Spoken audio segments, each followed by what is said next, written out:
Now we shall discuss on module 3 of this chapter 7 under the title Fundamental Theorems for Bounded Linear Functionals.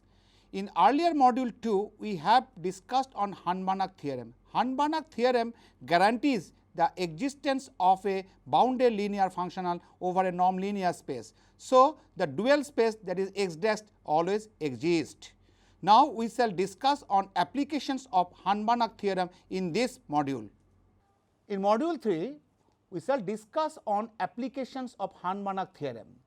The main theorem has already been stated in earlier module number 2, and also we have proved Hahn-Banach theorem over a nonlinear space.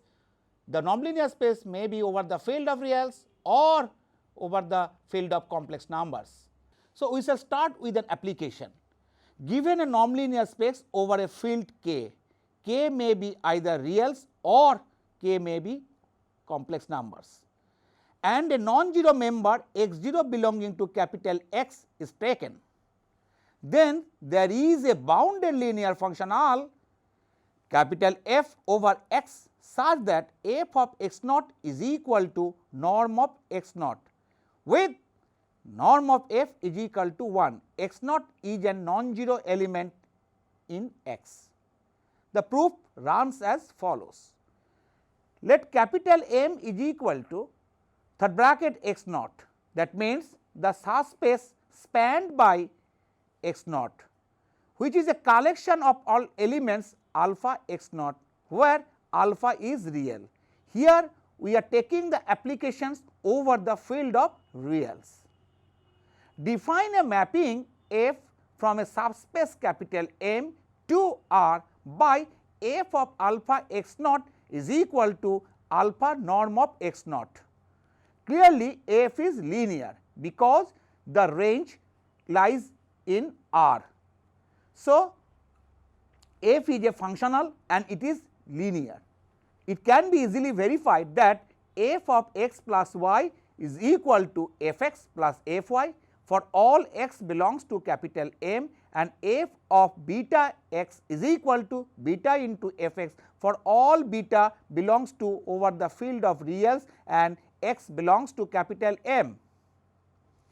Now, for x belongs to capital M, M is the subspace spanned by x naught. So, any element of M can be taken as x is equal to alpha x naught for some real alpha. Now, modulus of f x is equal to modulus of f of alpha x naught, because we have assumed that x is equal to alpha x naught. So, modulus of f of alpha x naught is equal to mod alpha into norm of x naught, which is again equal to modulus of alpha into norm of x naught is equal to norm of alpha x naught by the norm property norm axiom 2, that is norm of alpha x naught is equal to mod of alpha into norm of x naught, which is again equal to norm of x. So, we have modulus of f x is equal to norm of x. Clearly, norm of f is equal to 1 by the above equation. So, we can say that f is a bounded linear functional on M. So, by Hahn-Banach theorem, we get an extension capital F, that means it is a bounded linear functional of small f over x such that norm of f is equal to capital norm of f. That means there exists an extension capital F on all over x of small f with the preservation of norm satisfying norm of f is equal to capital norm of f. But f x is equal to capital F x for all x belongs to capital M, because small f is the restriction of capital F and f is the extension of small f. Now, x0 is an element of capital M. So, f x naught is equal to capital F x naught, because capital F is the extension of small f, but f of x naught is equal to norm of x naught. Here alpha is equal to 1. So, we have f of alpha x naught is equal to alpha into norm of x naught by the definition of small f, and taking alpha is equal to 1, we get f x naught is equal to norm of x naught. So, capital F x naught is equal to norm of x naught, because f of x naught is equal to small of f x naught with norm of f is equal to 1. So, we get another application. Let capital X be a nonlinear space over a field K. K may be either field of reals or field of complex numbers, and x 0 not equal to theta, that is x 0 is a non-zero element of capital X, and let capital M naught be an arbitrary positive real. So, there exists a bounded linear functional small f on capital X such that norm of f is equal to m naught and f x naught is equal to norm of f into norm of x naught. The proof runs as follows. Let capital G is equal to third bracket x naught, that is the space spanned by small x naught. That means third bracket of x naught is equal to collection of all such elements T x naught where T is real. So, it can be easily verified that G is a subspace of capital X, that is sum of the two elements belongs to G and product of any element by a scalar, that is real scalar, belongs to G. So, G is a subspace of capital X. Define a mapping phi G to R by phi of T x naught is equal to T into m naught into norm of x naught. So, it can be easily verified that phi is linear, that means phi of x plus y is equal to phi x plus phi y for all x y belongs to G, and phi of alpha x is equal to alpha into phi x for all real scalars alpha and for all x belongs to capital G. Now, for x belongs to G, we can take x is equal to T x naught for some t, because by the construction of G, that is G is a subspace spanned by x naught. So, that is why we can take x is equal to T x naught for some real t. Now, modulus of phi x is equal to modulus of phi of T x naught, because x is taken from G and x is equal to T x naught. So, modulus of phi of T x naught is equal to modulus of T m naught into norm of x naught by the modulus property is equal to m 0 into mod t into norm of x naught, as m 0 is positive, which is again is equal to m naught into norm of T x naught, because norm of T x naught is equal to mod of t into norm of x naught, which follows by norm axiom number 2. So, is equal to m naught into norm of x, because x is equal to T x naught. So, thus we get modulus of phi x is equal to m naught into norm of x. So, modulus of phi x is equal to m naught into norm of x. So, clearly norm of phi is equal to m naught. So, there exists an extension small f of capital phi over x such that norm of small f is equal to norm of phi is equal to m naught. Hence, norm of f is equal to m naught and norm of phi is equal to m naught, but phi x naught is equal to m naught into norm of x naught. Now, x 0 belongs to G and f x naught is equal to phi x naught. This follows as small f is the extension of phi. So, that is why we take f x naught is equal to phi x naught and is equal to m naught into norm of x naught by earlier calculation, and m naught norm of x naught is equal to small norm of f into norm of x naught, because norm of phi is equal to m naught. So, thus f x naught is equal to norm of f into norm of x naught. This completes the proof of this application. Now, we take a problem like this. If capital X be a non-trivial real nonlinear space, that means x is not is equal to 0 vector only, then its first conjugate space x dash is also non-trivial. That means the collection of all bounded linear functionals is also non-trivial. That means there is always a bounded linear functional over capital X. The solution looks like this. Let x naught is a non-zero element of capital X. Then there exists a bounded linear functional capital F on x such that f(x naught) is equal to norm of x naught, as x naught is a non-zero element. So, norm of x naught is equal to 0 and norm of f is equal to 1, that is f belongs to capital X dash. So, X dash guarantees that there must always exist a bounded linear functional. So, which shows that f belongs to capital X dash is a non-zero bounded linear functional on capital X. So, we get another application that for every x belongs to capital X, that means capital X is a nonlinear space. We have norm of x is equal to sup of modulus of f(x) over norm of f, where supremum is taken over all non-zero bounded linear functionals on capital X. The proof looks like this. We find a non-zero bounded linear functional f naught belonging to capital X dash such that f(0x) is equal to norm of x and norm of f naught is equal to 1 by the earlier result. That means, we find a non-zero bounded linear functional f0 in the dual space of capital X such that f(0x) is equal to norm of x with norm of f naught is equal to 1. Now, calculate.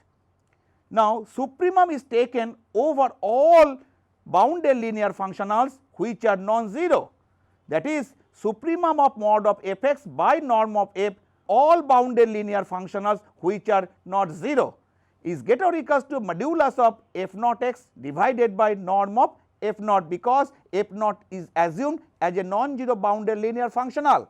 So, it is equal to norm of x, because f(0x) is equal to norm of x is considered. Again, for all f non-zero bounded linear functional which an element of capital X dash, we get modulus of f(x) is less or equals to norm of f into norm of x, because f is a bounded linear functional. So, boundedness property of the bounded linear functional, we get modulus of f(x) less or equals to norm of f into norm of x. So, modulus of f(x) divided by norm of f less or equals to norm of x by the earlier result, that is supremum of all bounded linear functionals over x dash which are not 0, modulus of f(x) divided by norm of f, which is again less or equals to norm of x. Hence, norm of x is equal to supremum of modulus of f(x) divided by norm of f, where f is a non-zero bounded linear functionals taken from x dash and supremum is taken of all such bounded linear functionals which are not 0. So, we take a corollary. If f(x) is equal to 0 for every f belongs to x dash, where f is a non-zero bounded linear functional in the dual space, that is first conjugate space, then x must be equal to 0. It is very simple proof, that is in the earlier result we get norm of x is equal to supremum of modulus of f(x) divided by norm of f, and supremum is taken over all such non-zero bounded linear functionals over x, that is norm of x is equal to supremum of modulus of f(x) divided by norm of x, where f not equal to 0 functional belonging to capital X. This means norm of x is equal to 0. So, by norm axiom property 1, that is n1, we get norm of x is equal to 0 implies x is equal to 0 vector in capital X. So, we take another corollary, that if for every non-zero bounded linear functional f, that means if f is a non-zero bounded linear functional taken from x dash, then f(x) is equal to fy for x y belongs to x imply x is equal to y. So, the proof is very simple.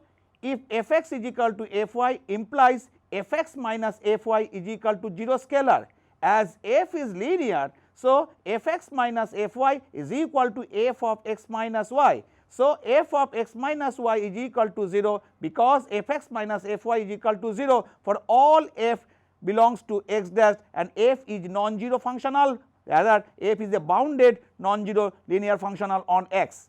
So, by the earlier corollary we get f(x) equal to fy implies x minus y equal to 0 vector implies x is equal to y.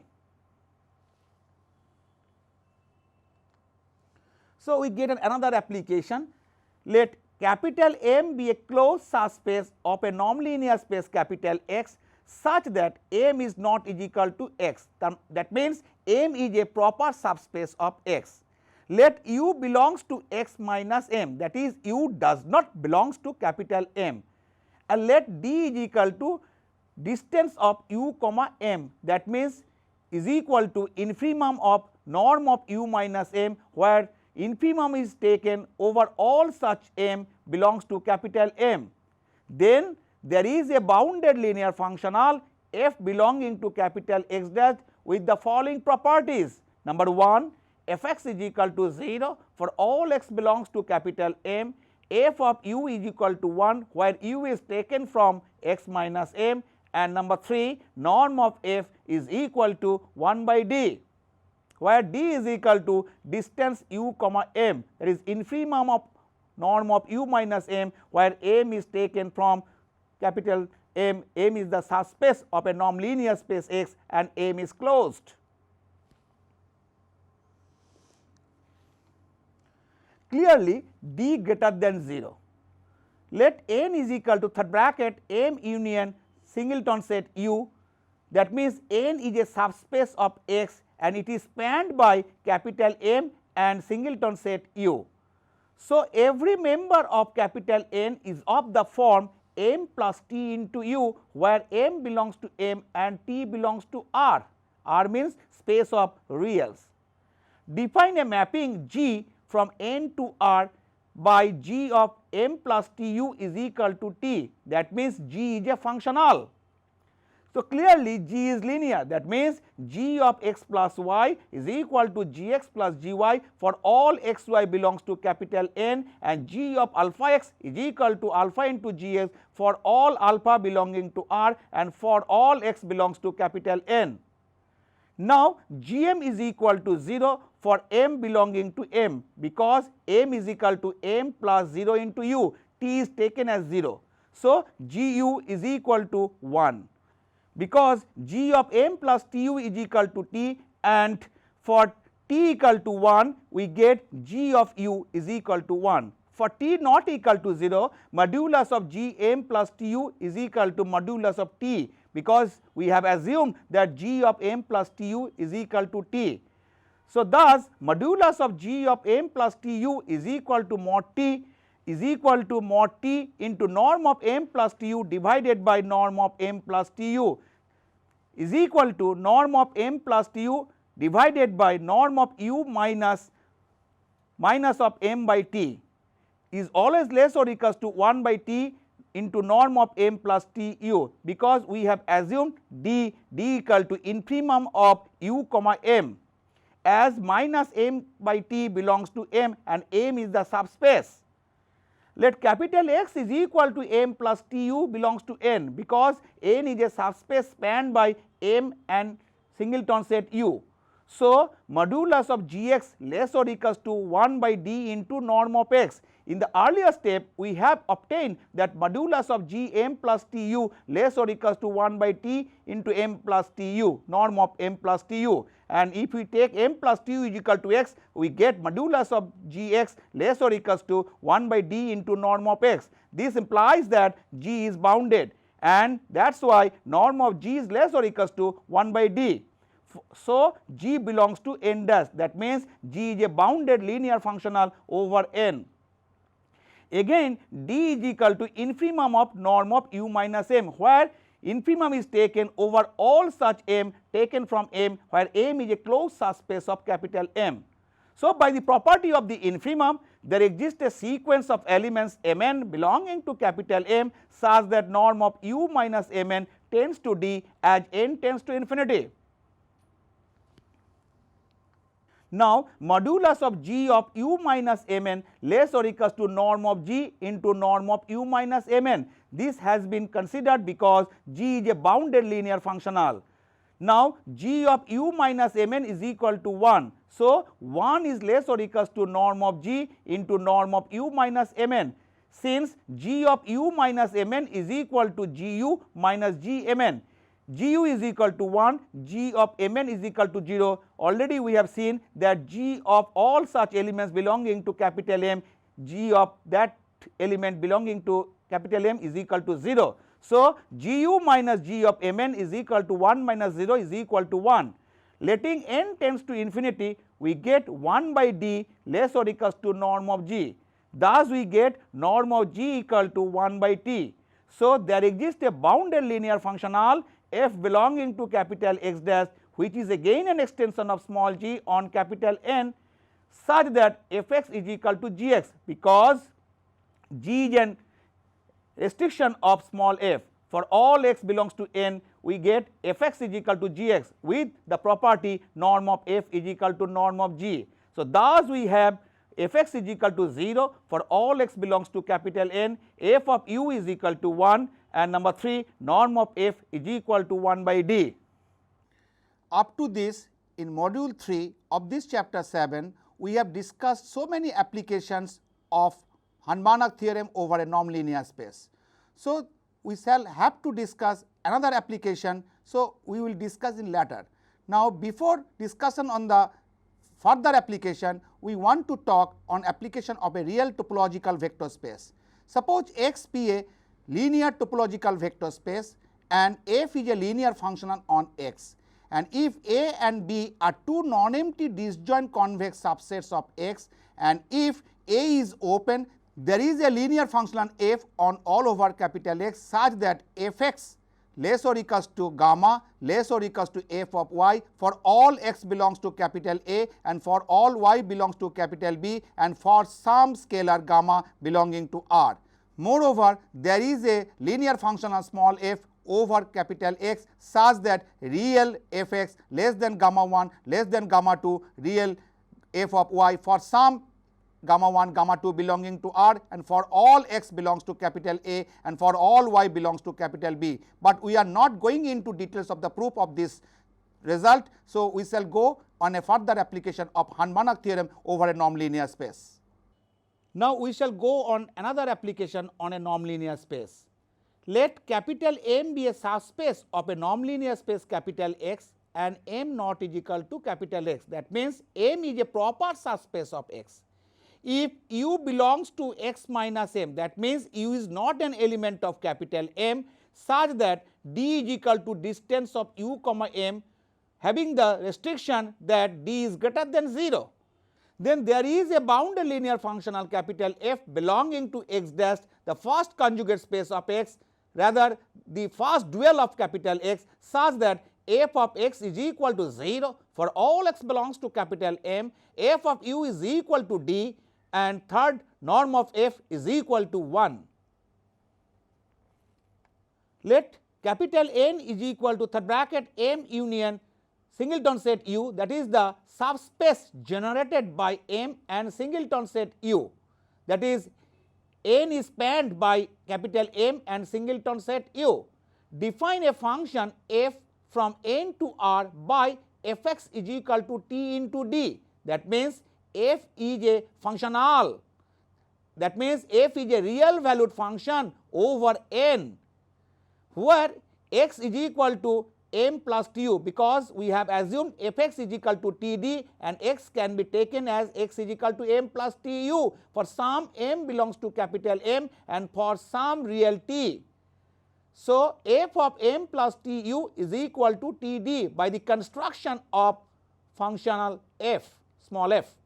Clearly, f is linear. Now, f of m is equal to 0 for all m belongs to capital M.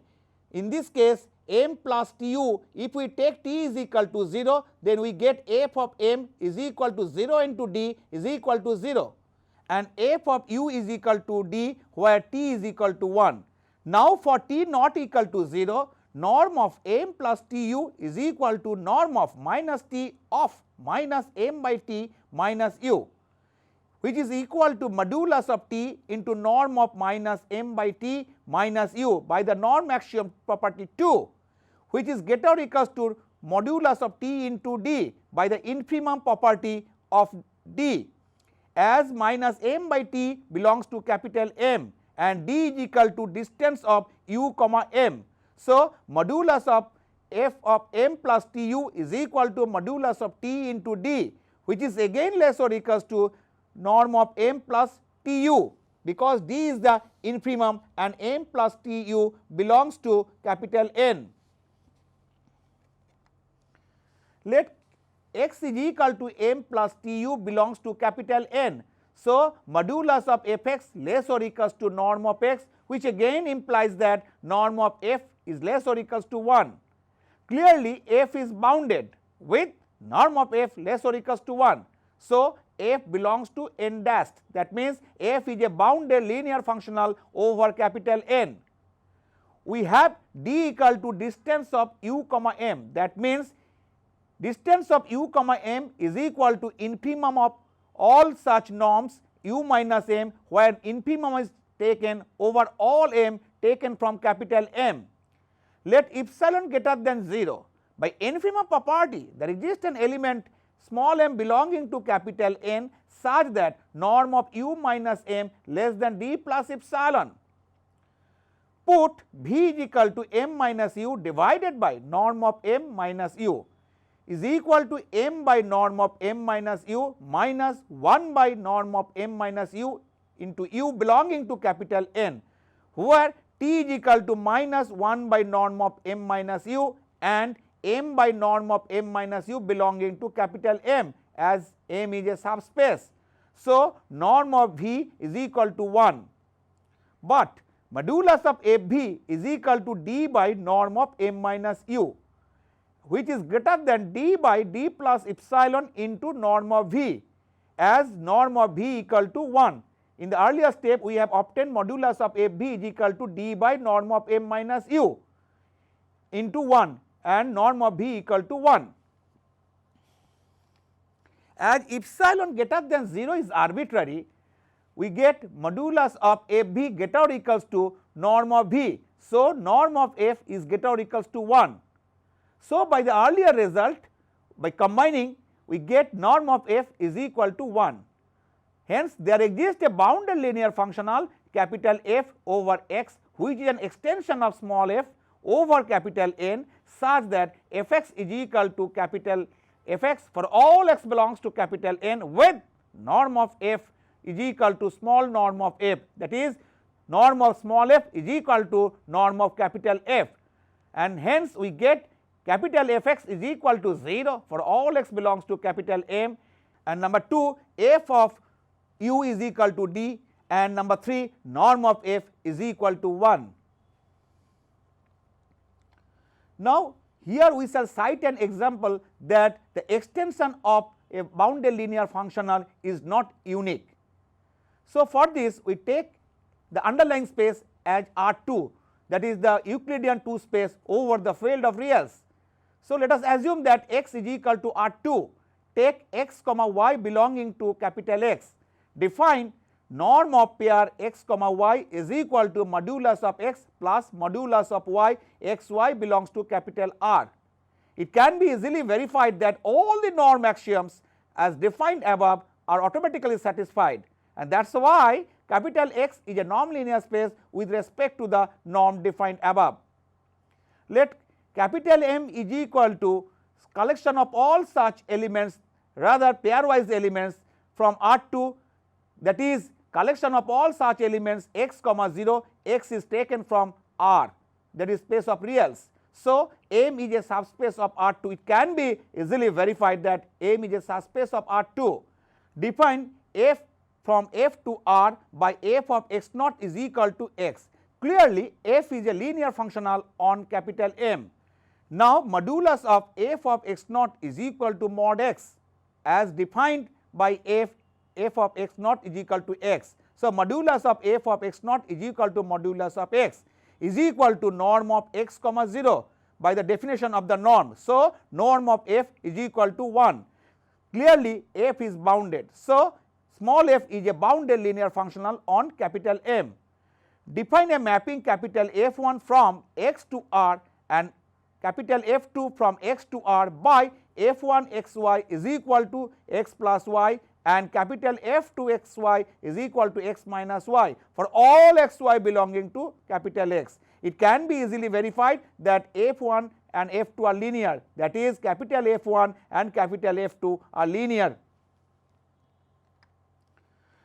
Now, modulus of F1 xy is equal to modulus of x plus y, because F1 xy is equal to x plus y is defined. So, modulus of xy less or equals to mod x plus mod y. By the definition of the product norm in R2, modulus of x plus modulus of y is equal to norm of x comma y. So, modulus of f xy is equal to norm of x comma y.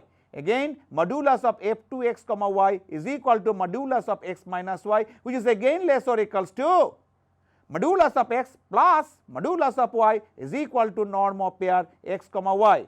So, capital F1 and capital F2 are bounded linear functional with norm of F1 is less or equals to 1 and norm of F2 is less or equals to 1. Thus, we get norm of F1 less or equals to norm of F and norm of F2 less or equals to small norm of F. Now, for all x comma 0 belonging to M, we get F1 x comma 0 is equal to x is equal to f of x 0, that is capital F1 x naught is equal to small f x naught, and capital F2 x naught is equal to x is equal to f of x naught, that is capital F2 x naught is equal to small f x naught. So, capital F1 and capital F2 are the extensions of small f. Now, for all x comma 0 belonging to capital M, small f x comma 0 is equal to capital F1 x naught. So, modulus of f of x naught is equal to modulus of F1 x naught. As F1 is bounded, so modulus of F1 x naught is less or equals to norm of F1 into norm of x naught. So, small norm of f is less or equals to norm of capital F1. Similarly, we get norm of small f is less or equals to norm of capital F2. So, norm of capital F1 is equal to norm of small f is equal to norm of capital F2. This means that the extension of small f is not unique, but it has preserved the norms with the extensions of capital F1 and capital F2. In this module 3, we have discussed on many applications of Hahn-Banach theorem. There are other applications, but we are not going into details. So, with this we come to an end of this module 3.